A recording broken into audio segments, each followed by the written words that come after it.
Hello guys, bersama saya lagi dalam Alright Nopod Channel. So, calon PAS diarah untuk berhenti ceramah di masjid dan juga surau. Ini mungkin ada kaitan dengan laporan polis, dan juga polis sendiri telah pun mengambil keterangan calon daripada parti PAS ini berkaitan dengan tauliah mengajar. Bagaimana beliau mendapatkan tauliah mengajar sedangkan beliau aktif ya di dalam politik dan sekarang ini menjadi calon pula.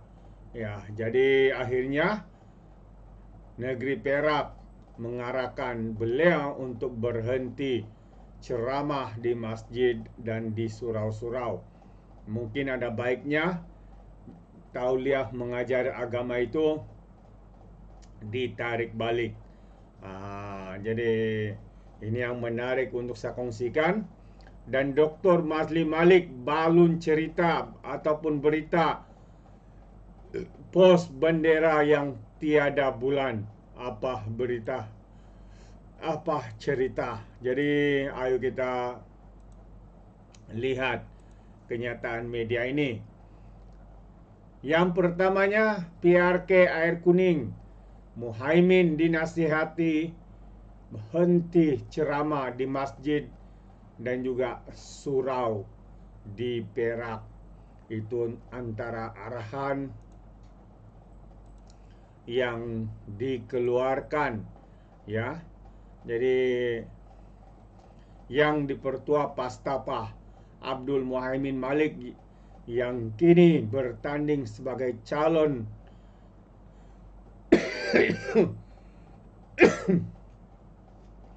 pada pilihan raya kecil Dewan Undangan Negeri Air Kuning dinasihatkan berhenti daripada mengajar atau bersyarah di masjid dan surau di seluruh Perak.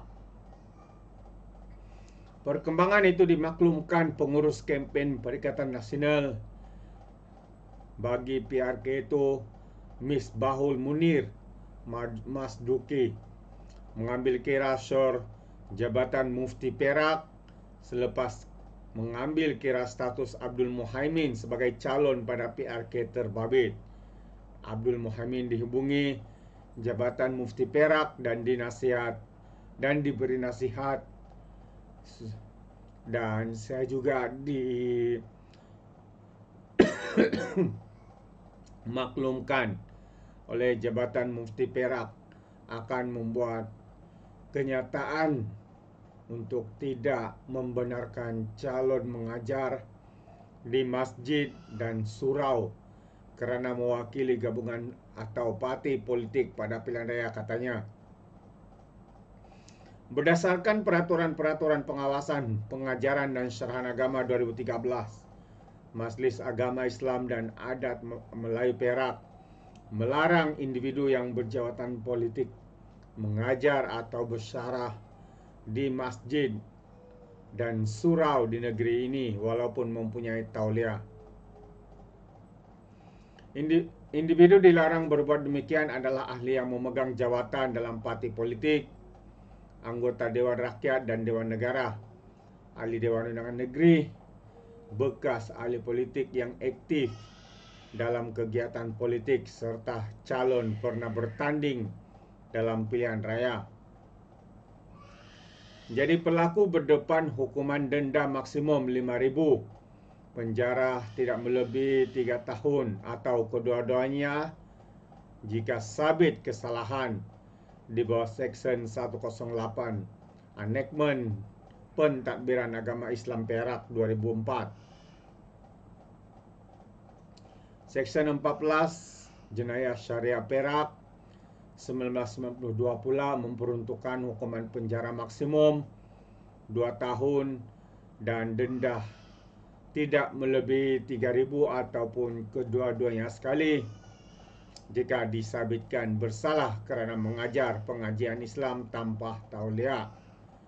Misbahul Munir mengakui beliau tidak maklum sama ada terdapat peruntukan mewajibkan pemegang tauliah melepaskan kelayakannya jika pemegang jawatan politik atau menjadi calon pada mana-mana pilihan raya.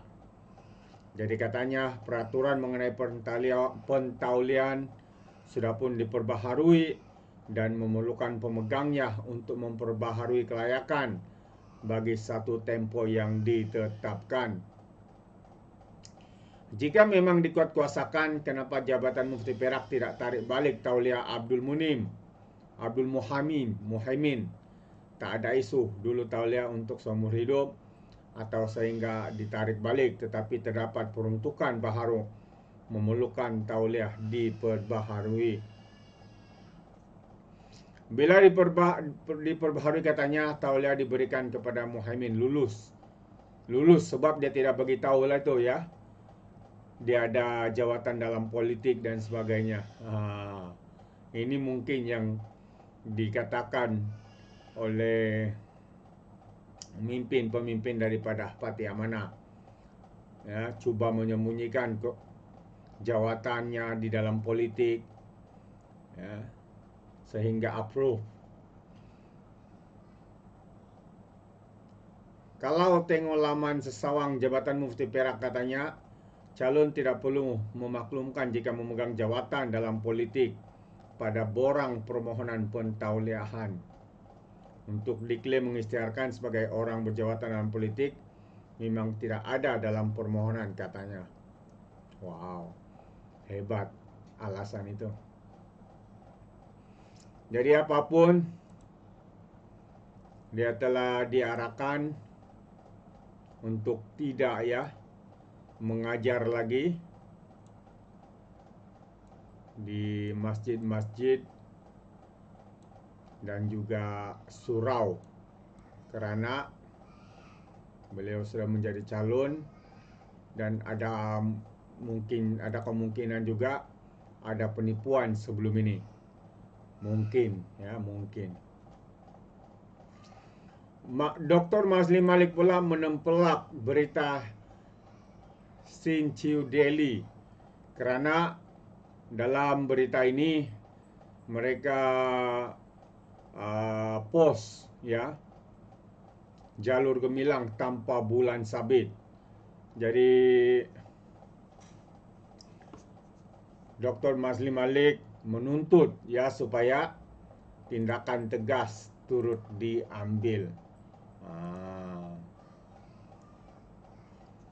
Jadi bekas Menteri Pendidikan Dr. Mazli Malik mahu tindakan tegas dan tidak berkompromi diambil ke atas sebuah akhbar Cina yang membuat kesilapan dengan menerbitkan ilustrasi jalur gemilang tanpa bulan sabit.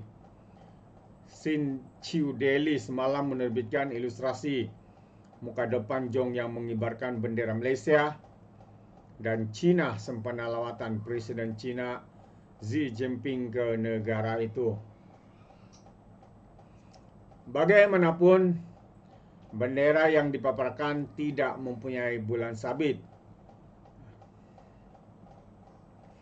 Jadi, dengan pantas sebenarnya, mereka juga telah pun membuat permohonan maaf yang diterbitkan semalam.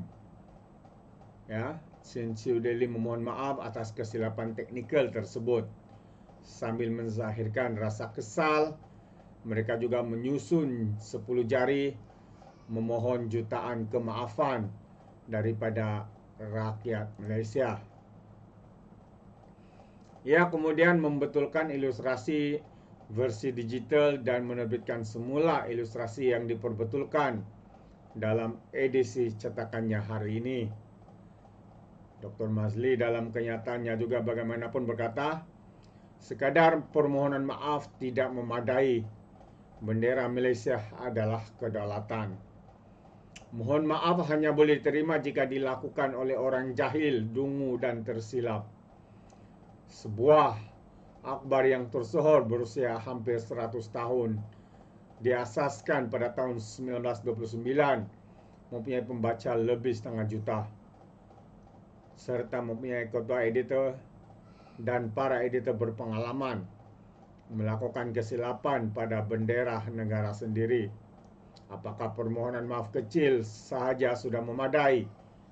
Jadi seseorang perlu dipertanggungjawabkan, katanya dalam satu hantaran Facebook hari ini. Justru kata pemimpin PKR itu, seseorang perlu letak jawatan atau dihadapkan ke muka pengadilan. Katanya jika tidak, maruah negara dan jalur gemilang negara akan terus diperlecehkan. Jadi harap pihak berwajib ambil tindakan tegas dan tidak berkompromi dalam isu ini, katanya lagi. Jadi itu antara kenyataan tegas daripada Dr. Mazli Malik ya berkaitan dengan isu ini, dan juga calon daripada PAS diarahkan untuk tidak mengajar, berceramah di masjid, surau di seluruh negeri Perak. Jadi kita tunggu dan lihat adakah beliau akan melanggar, diam-diam ceramah, mengajar, berpolitik. Jadi kita tunggu dan lihat. Apa pandangan Anda sahabat semua? Anda boleh berikan komen di dalam ruangan komen. Terima kasih. Izinkan saya untuk mengundurkan diri, dan seperti biasa peribahasa mengatakan tapapun kangkap 2 ton keinginan. Dalam bahasa Melayunya, tepuk dada, tanya selera. Sekian. Bye-bye.